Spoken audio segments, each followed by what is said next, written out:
Hi, I'm Neil Shen, steward of Sequoia Capital. I'm excited to be joined by Steve Schwarzman, Chairman, CEO, and co-founder of Blackstone, one of the world's leading investment firms. Steve's New York Times best-selling book, What It Takes: Lessons in the Pursuit of Excellency, which draws from his experience in business, philanthropy, and public service, has just been translated and published in China by CITIC. I look forward to discussing some of the lessons from his book, as well as his views and tips on managing business and investing in the current economic environment. Hi, Neil. How are you? Good. Good evening from Hong Kong. So maybe we should start from talk about the general economic landscape. Steve, what should we do to help the global economy regain its growth and people to regain the confidence after this pandemic? Well, the situation we are now seeing economically is unprecedented. Countries everywhere in the world have asked their economies to be shut so they can control the spread of the virus. And now it's time, much like China has controlled the virus, to restart the economies. So I think a few things are necessary. The first is people are sometimes scared of going back to work for fear they will catch the virus from someone else. So particularly in the West now, and China may be through this stage, is that what we need is mass testing. If you know the person to your left and the person to your right does not have a problem, then you know you will not get the virus. So I think there's going to be enormous effort to make sure that testing is dramatically increased. And if it is, people will come back to work much faster. Instead of the recovery being very, very slow, you will have a much faster recovery. And people will also have much more confidence, and they will be able to go back to their normal life. So I think that testing is very important. Also, because the West is behind China in terms of recovery, in the West at least, breakthroughs in medicine to treat the disease, and finally, a vaccine, which will probably be available in a year to year and a half. So for the world itself, if you look out a year to year and a half, people should not be scared at all. They should go back to work. The recovery will not be smooth because not all parts of an economy go to work at exactly the same time with the same success. And the more we can accelerate that, the better the world is going to be. China is already in a different phase. China has done a very strong job with the virus. But this morning, US time at least, China reported that its economy in the first quarter went down 6.7%. This is the first time in anybody's records that the Chinese economy has gone down. And so one should look at that as a bottom and a great opportunity for growth in the future in China. A couple of countries are planning to move their production and supply chain back home. What do you think about this? Is this a sign that the world is going against globalization? What's your take on where the world should be headed? I don't think it's a globalization statement per se.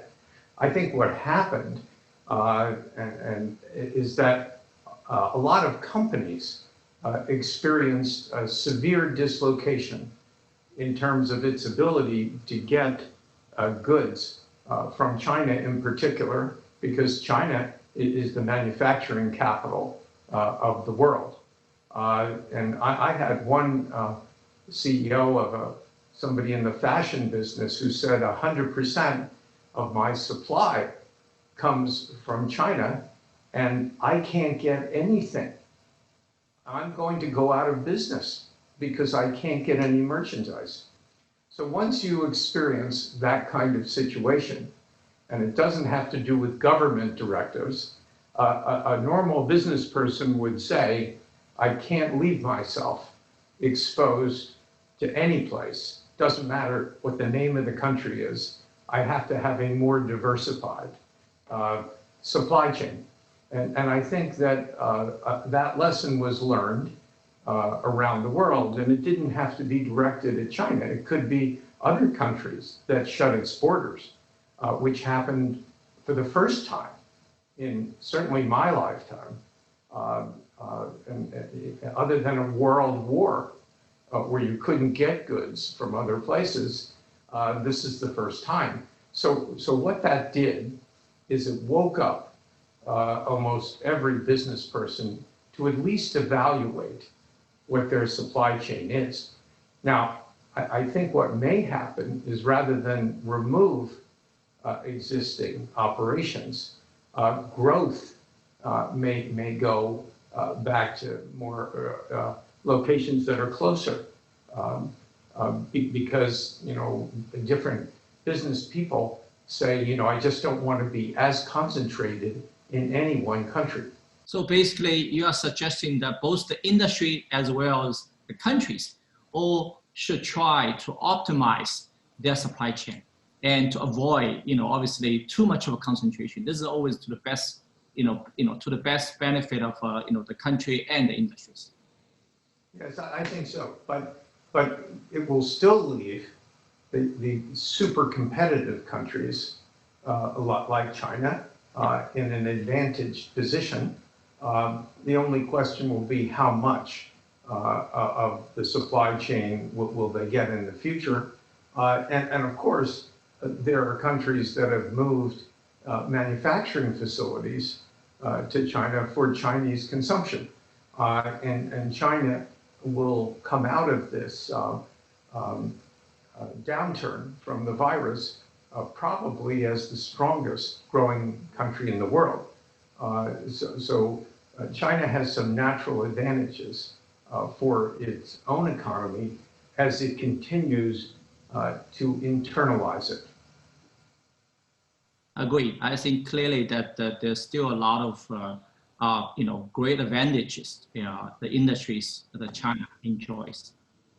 In terms of China itself, you're one of the top experts in the world in terms of looking for investment opportunities there.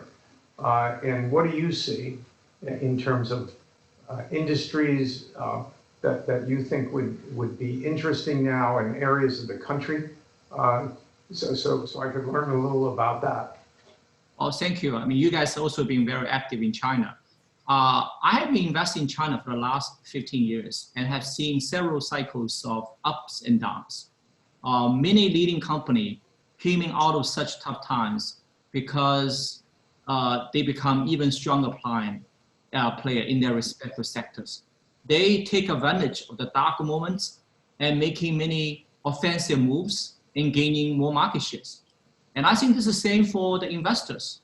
The current environment actually provides some great opportunities for us to back those long distance champions in different industries. If there's any sort of successful formula for us in the last 10, 15 years in China, is because we consistently long China. And I would say now it's probably the time to double down on China in many sectors. And I think there are many, obviously, attractive investment themes in China. Probably the most important ones are around technology and innovation. Digital technologies, as you know, including internet, AI, IoT, are transforming many service and manufacturing industries in China. And the recent coronavirus might actually accelerate some of those transformation process. And in China, clearly the public health system will be further strengthened. Healthcare industry will enjoy higher growth as investment from both the private and public segment will increase. It's going to including like, vaccines, innovative drugs, medical device, hospital services. And we're going to see quite some new areas of innovation and growth in the broader healthcare area. I was thinking about this myself because I knew I was going to ask you that question. And I agree that technology and healthcare are going to be really terrific areas. Yeah. Let's go back to the book. You talk a lot about the core value, the culture, etc. So what are the core values required for successful entrepreneurs? What should entrepreneurs do to deal with the current world, which is obviously increasingly uncertain? Well, I think, as you know, from working with entrepreneurs and being one yourself, there are a number of core values. The first is you have to be able to take a lot of setbacks, a lot of pain. You need to be very psychologically strong, emotionally stable, and you need to have enormous amounts of energy because you constantly have setbacks. Secondly, you need to learn and adapt from mistakes. And we all make mistakes, but most people pretend those mistakes didn't happen. They don't analyze them. They don't look at them to figure out what went wrong so it'll never go wrong again. So I think that's the second part of an entrepreneur. The third is to have a worthy dream. Just going out and doing something everyone else is doing is okay, but it's not sufficient to have a great dream. And so I think that entrepreneurs need to look at the world and figure out how their talents can be best used to create something that doesn't exist now, but that other people will want once you point it out to them. Another core value, core competency, is entrepreneurs typically have to be convincing. They have to convince customers, they have to convince suppliers, and they have to convince people to join them. So it's very hard for an entrepreneur to be successful just as a single person. They have to have all of these groups form a system. And so they have to recognize what it takes to deal with other people. So all of those, and it's helpful in many cases to have some basic understanding of finance and numbers to make sure they don't run out of money. So the final thing is fear. Fear is a really good thing because it makes you work harder, but it also helps you avoid areas where things might really go wrong.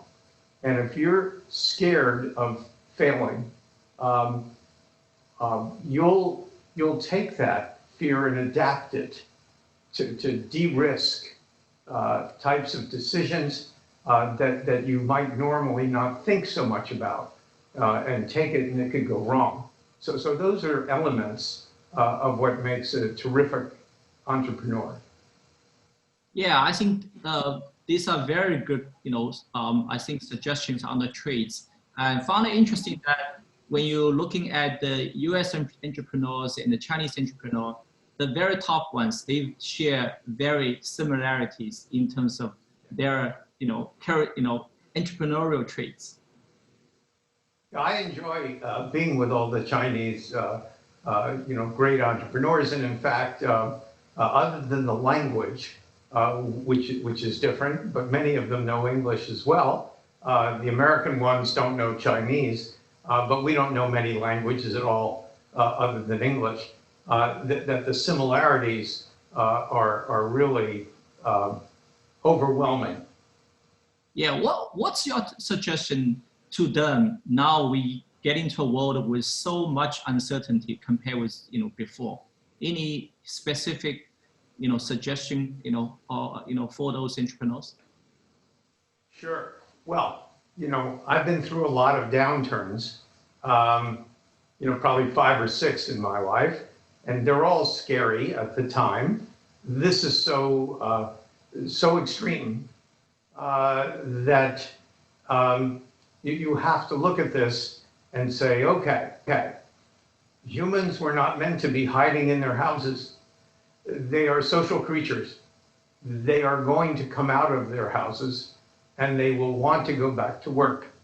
So, since we know that is going to happen, and we know that the virus has a life of maybe a year and a half maximum, and in the meanwhile, the medical people and drugs are going to get better and better. So in effect, we know there's going to be a movement of people back into the workplace. We know with pretty good certainty that once that starts, economies are going to get better all over the world.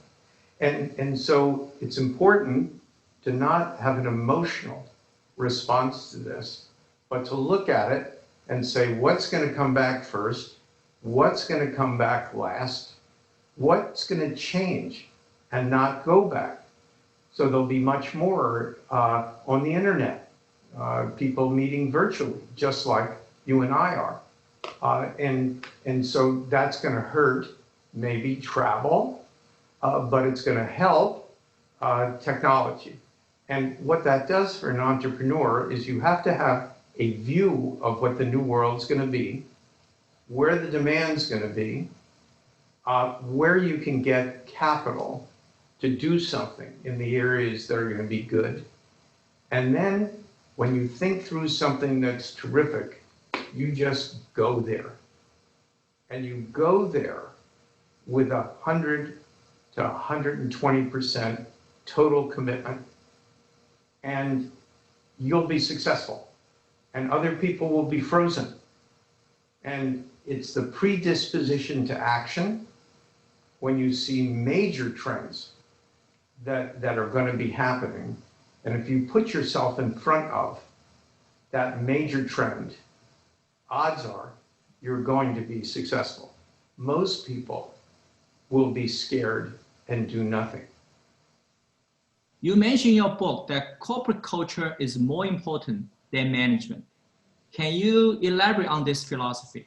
And how does Blackstone's culture differentiate it from others? And what you have been doing to build this very unique culture?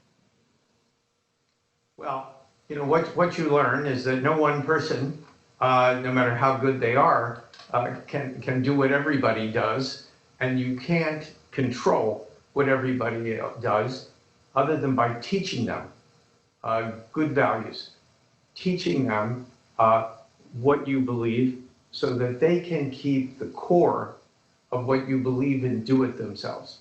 And so at Blackstone, we have a variety of, sort of things that just have to happen. If we're hiring people, we have to hire very smart people.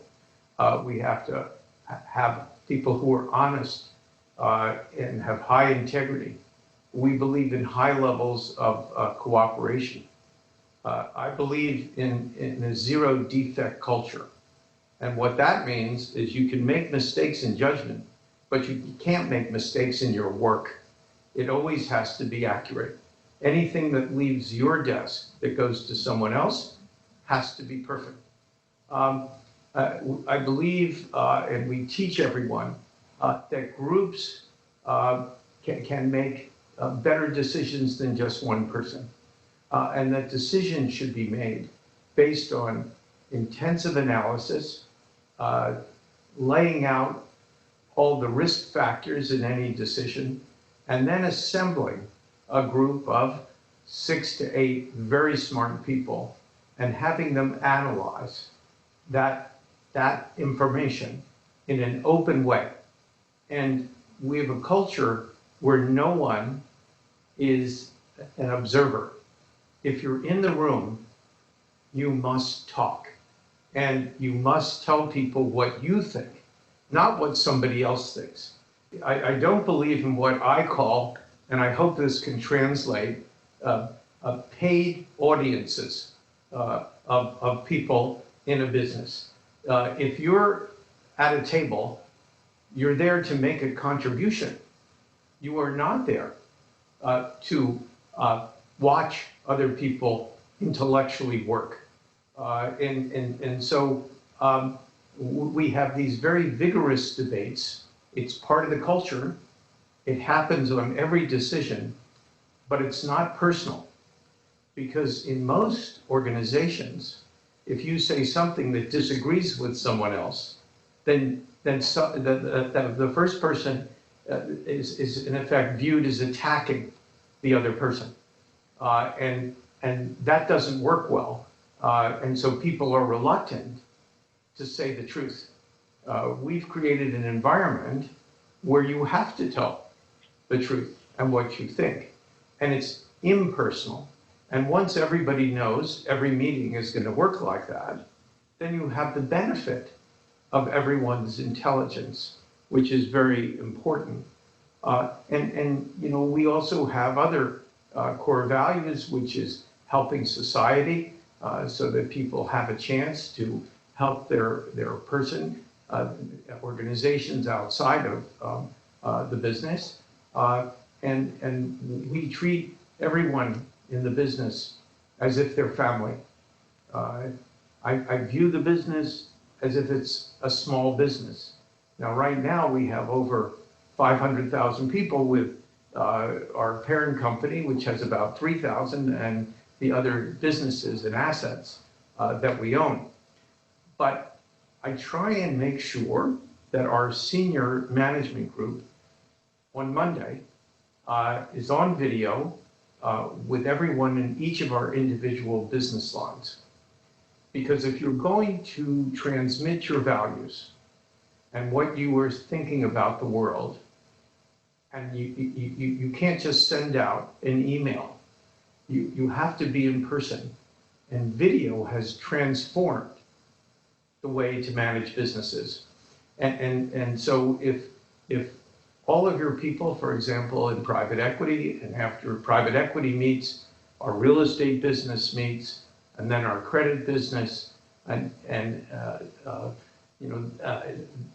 our tactical opportunities business, all day, 4 of us sit in the same room, and the equivalent of 250 to 300 professionals meet with us for each of those businesses. We go over everything in the world that's happening so that every person knows everything. Even if you're 23 years old, you know as much as the senior person in the entire business. We try and treat everyone as if they're the most important person in the business. It's a very American type of style, very horizontal, not vertical. And what happens is when you take very talented people and treat them as if they are extremely important, then they will do almost anything for the benefit of the business because they think like you. And so that style of constructing an organization is exceptionally powerful. And each one of those people, when they're in a situation alone, will reflect your values. You don't have to tell them what to say. They will know what to say. That's a very, very unique culture. And it clearly it's not easy for a large organization like yourself, and still everyone feel, they are a family member. It's just it's a very, very, I think, powerful, culture. You did mention a couple of times about talent, and you want to hire the best, team members and talent.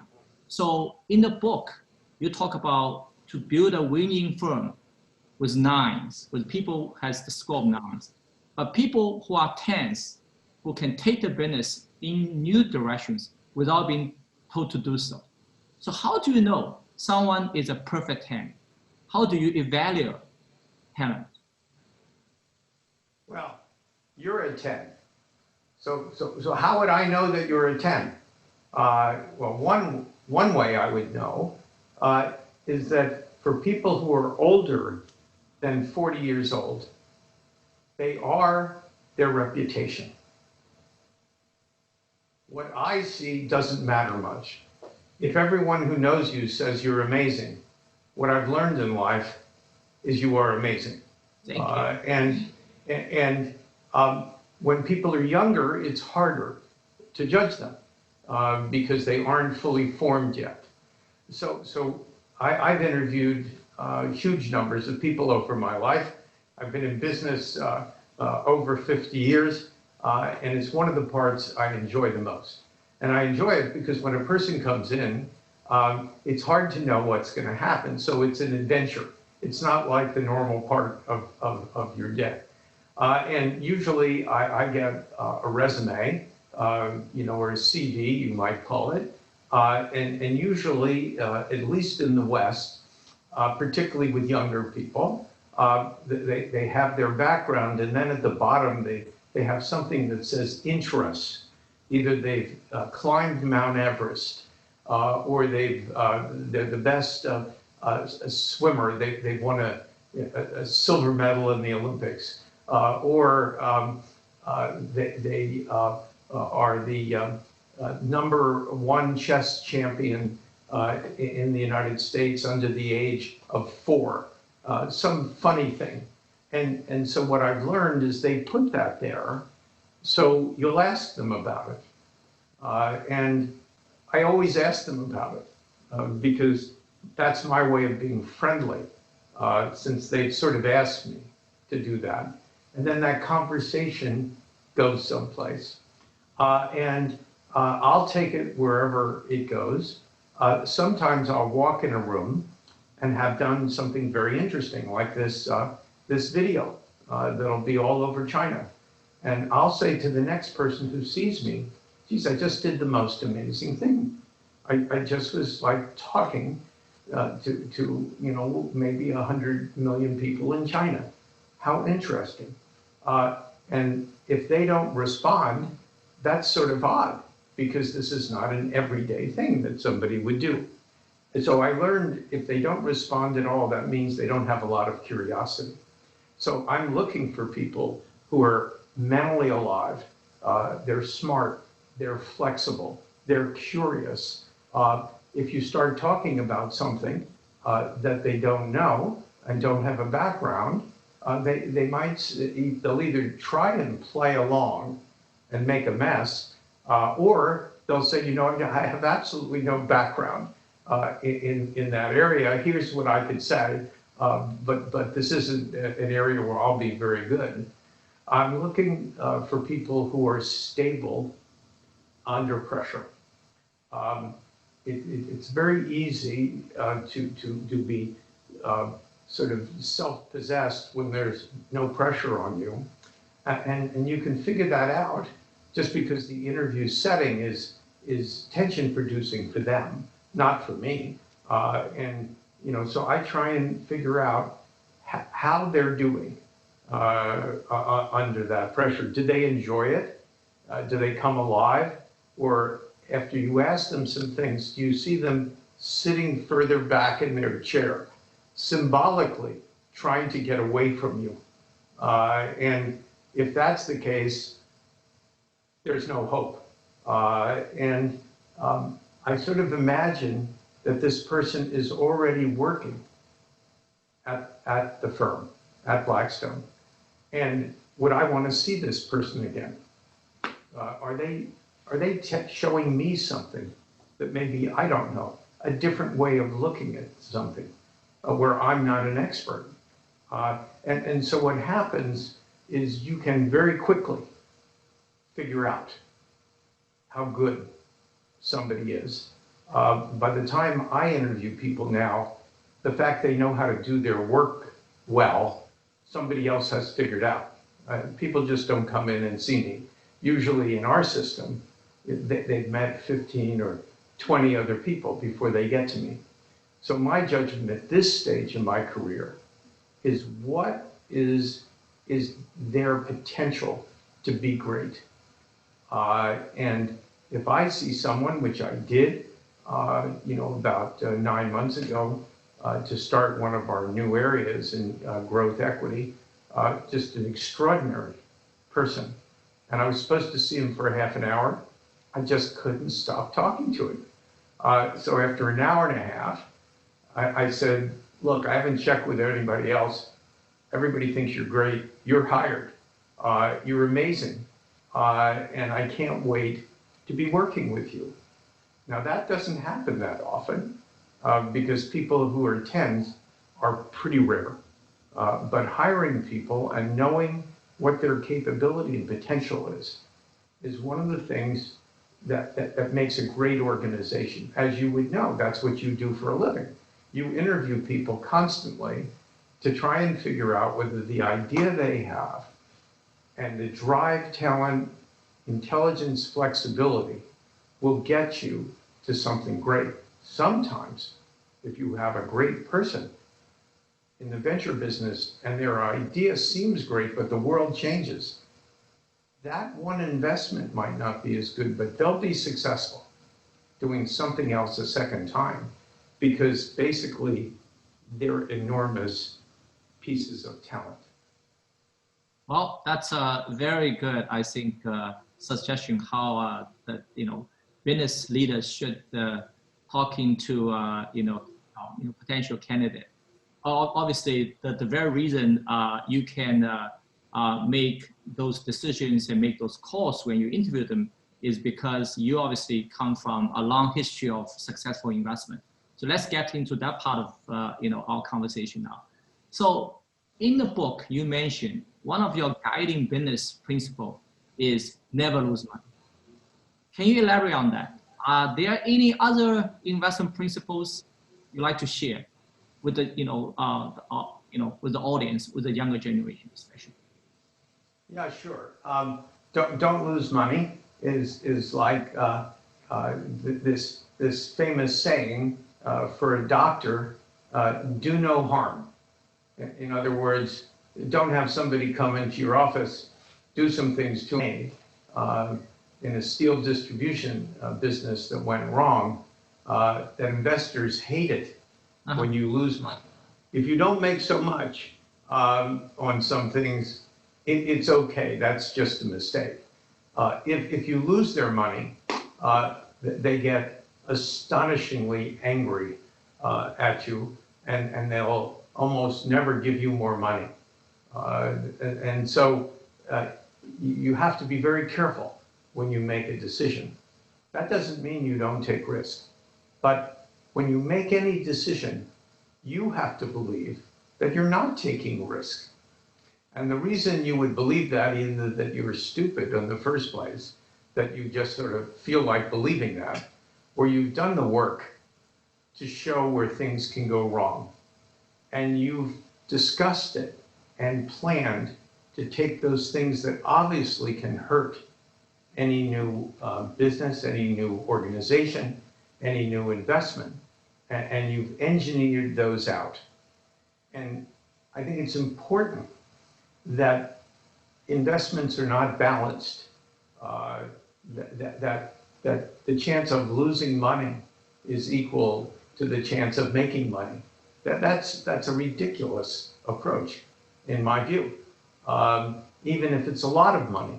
And I'm not in the venture business like you are, where people do that all the time. And sometimes they do astonishingly well. What I've learned is when you're handling large amounts of money, we have over $500 billion of money. That's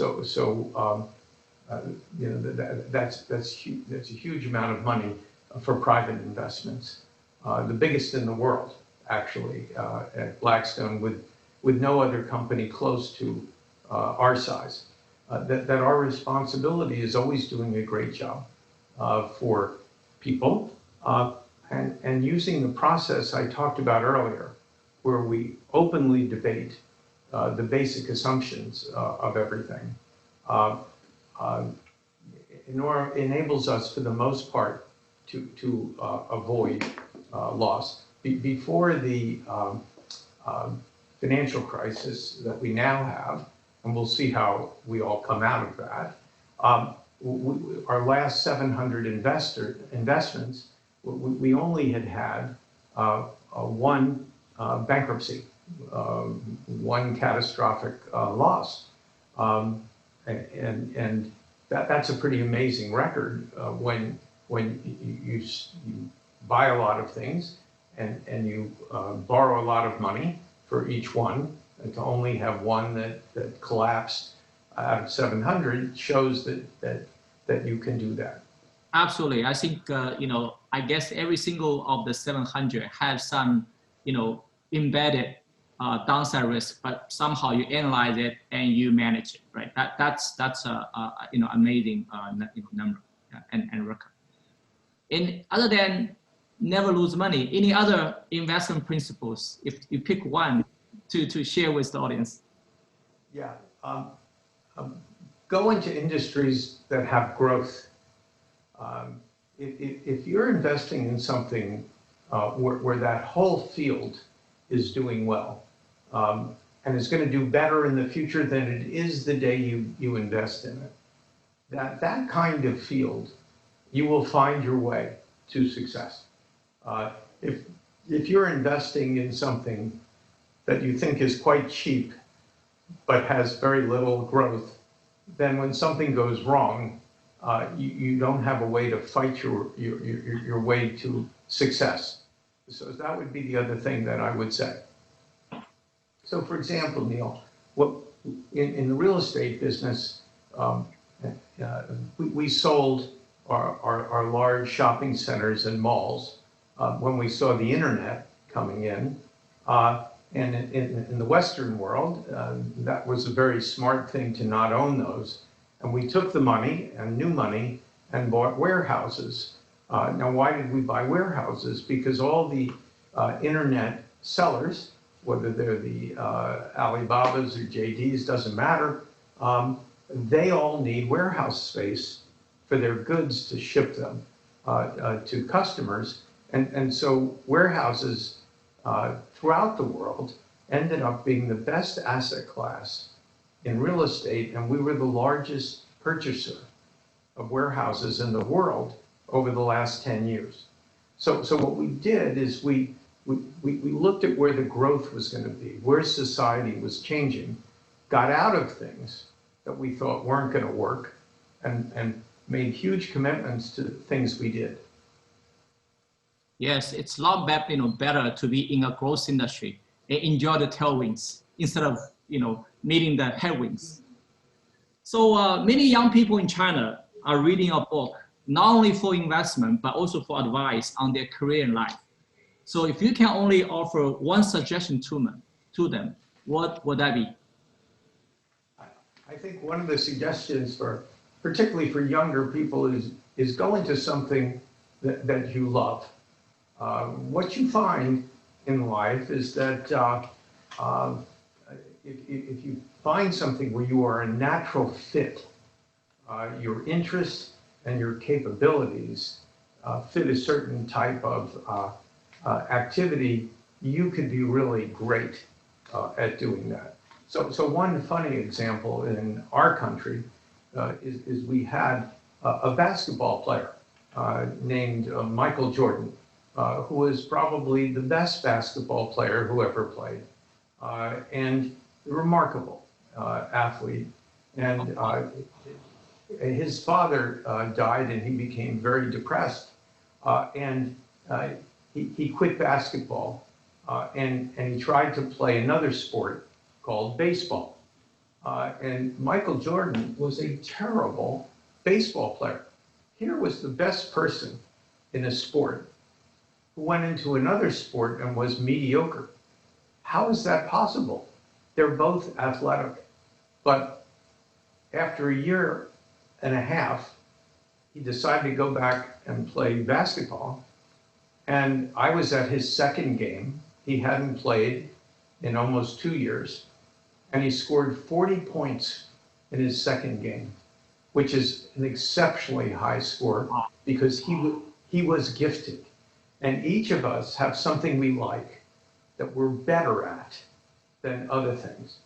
And if you stick to where you have a gift, you'll find that you'll have a more successful life, you'll be happier, and you'll probably be much more successful. So I think I'd like to ask you, what your number one career advice is for people, given the disruption in the economy today in China. I would say, whether there's a, disruption or not, I think the same rule actually applies. And you have said that so well. I think you need to be enthusiastic and about your job and your career and something you truly love. And in addition, I think you can choose an industry where there's a lot of exciting development, I would say, not only in the short term, but also in the medium to longer term. I think I will advise young, college graduates to looking at those criteria, and because those are much more important than just compensations. For young entrepreneurs, which I know many of them are just started a company, it's not an easy time. I would suggest them to focus on survival during this very special period of time. And I think the most important thing is attend to your cash flows, because that's the only way that you can make sure the company will survive. And then also, like any startups, focus on product. And I think the crisis will be over.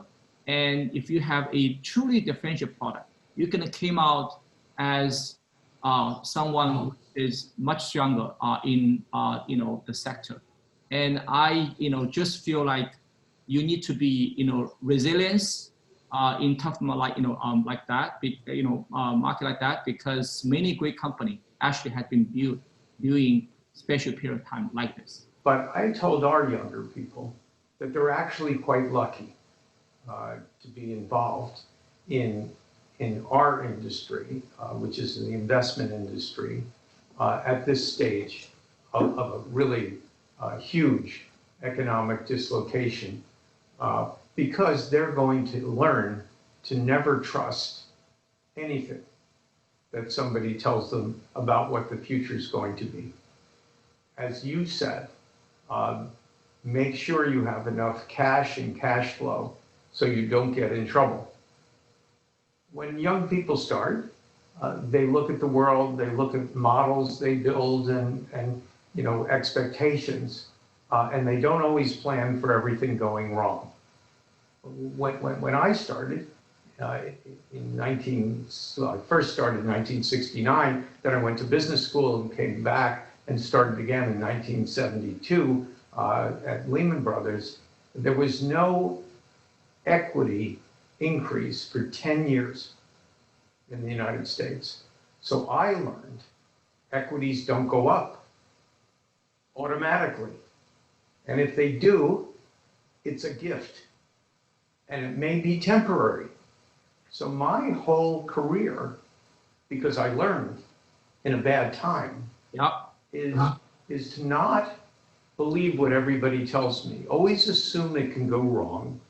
Always protect the business. And prepare for the rainy days.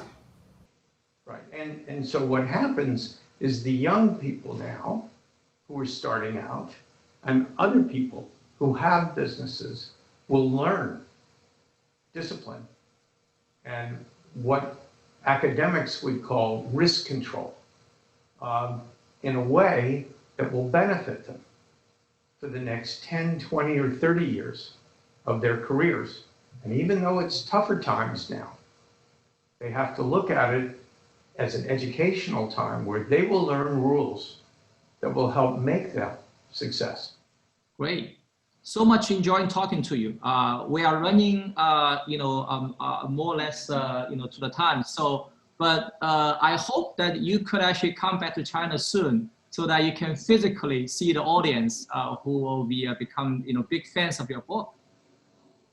Well, I'd like to come back soon. I have the Schwarzman Scholars Program at Tsinghua University, and right now everybody is scattered around the world. From the foreign students' perspective, everybody would like to come back. We all need to be safe, and that's the job of our governments to help provide that safe environment. But it'll be great to come back as soon as I can. Great. Thanks you so much for your time, and stay safe.